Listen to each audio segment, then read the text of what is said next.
Un début de saison très compliqué pour les rookies, notamment pour Isaac Hadjar qui s'est tapé le mur pendant le tour de formation alors qu'il faisait un week-end parfait jusqu'à là. Il a raté la Q3 pour quelques millièmes de seconde la veille. On ne lui en veut pas évidemment à notre français, ces Formule 1 sont très difficiles à conduire sous la pluie. C'est arrivé même au meilleur à Carlos Sainz à la fin du premier tour. Il s'est tapé le mur lui aussi, un petit peu la même erreur que Isaac Hadjar. Bonjour chers passionnés de sport automobile, j'espère que vous allez bien. Moi ça va super, on a eu un grand prix de fou malade.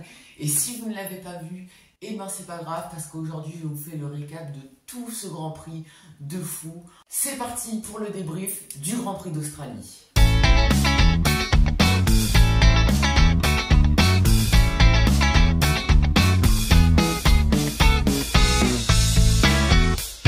Malgré une sortie de piste dans le bac à gravier au tour 44, il a su faire les bons choix. Lando Norris s'est imposé en Australie devant Max Verstappen qui a bien failli l'attaquer dans les derniers tours. Quant à son coéquipier Oscar Piastri, il a été un petit peu plus malchanceux, il s'est tanké dans l'herbe, il a mis beaucoup de temps à en sortir, ce qui lui a fait presque tout perdre. Il termine quand même 9ème après un dépassement spectaculaire par l'extérieur sur Lewis Hamilton dans l'enchaînement des virages 9 et 10. Les McLaren sont comme on l'avait prévu, les premières fortunes du plateau. Elles ont un rythme d'enfer. Lando Norris et Oscar Piastri, pendant leur premier relais, ont collé 17 secondes à Max Verstappen. Tout simplement incroyable. George Russell, qui lui a connu une course très calme, finit 3ème sur le podium avec une Mercedes qui est loin d'être mauvaise. Andrea Gignattoni, qui partait 18ème de ce Grand Prix, finit 4ème. Incroyable performance de ce jeune prodige italien.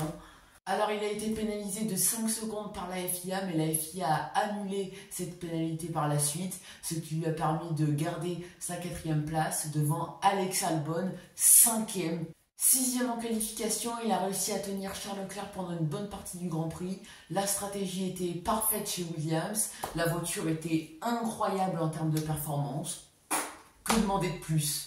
6ème place pour Lance Stroll, tout simplement incroyable. Alors on sait que Lance Stroll adore ces conditions-là, sous la pluie. Il a réussi à éviter un petit peu tous les problèmes.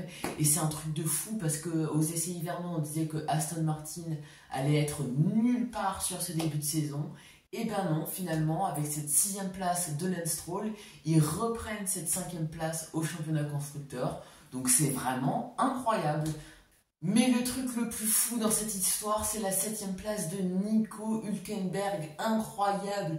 Il a réussi, comme Lance Stroll, à éviter tout ce chaos là dans le peloton. Grâce à cette 7ème place, Sauber prend la 6ème place du championnat constructeur. Ils ont déjà marqué plus de points que l'année dernière.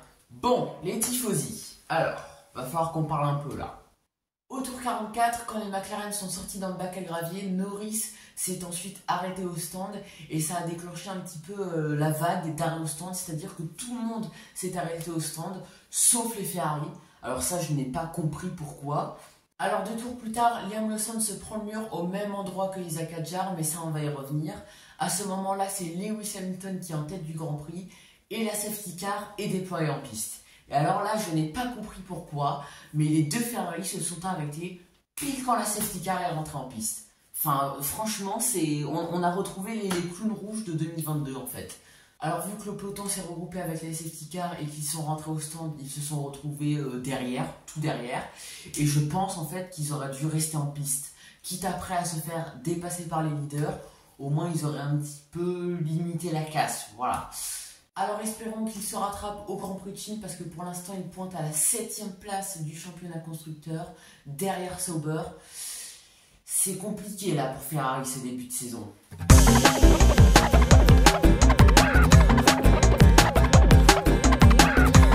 Alors il va quand même falloir qu'on parle de Racing Bulls parce qu'ils ont fait un début de week-end pour ainsi dire parfait et un Grand Prix catastrophique. Ils ne pouvaient pas faire pire. Tsunoda, 5ème en qualification, malheureusement en course, ils ont fait la même erreur stratégique que les Ferrari. Et franchement, s'ils avaient une bonne stratégie, je pense qu'ils remportaient la bourriche. Quant à son coéquipier Isaac Hadjar, il s'est pris le mur pendant le tour de formation, malheureusement c'est très bête. Jack Doohan aussi s'est pris le mur à un autre endroit du circuit. Lui, il a freiné sur la bande blanche qui a été refaite tout autour du circuit. Ça l'a fait partir en tête à queue et boum, le mur, voilà. Et on n'a pas encore parlé du coéquipier de Max Verstappen. Non mais alors lui il est vraiment maudit sur les coéquipiers. Liam Lawson qui ne passe même pas en Q2, il se prend le mur en course. Non mais alors franchement, plus sérieusement c'est très difficile de conduire cette monoplace dans ces conditions-là. Mais bon, Liam Lawson qui ne passe pas en Q2, c'est pas... C'est arrivé aussi à Gabriel Bortoleto aux 2 derniers virages du circuit, mais lui, je pense que c'était plus un problème technique. On a vu sa suspension arrière se casser avant qu'il se crache, donc à voir. Je ferai peut-être un short ou un réel sur Bortoleto. Voilà, ce premier débrief est terminé, j'espère qu'il vous aura plu. Alors il y a beaucoup d'améliorations qui vont arriver dans mes débriefs, parce que là il n'était pas très abouti, j'ai envie de vous dire.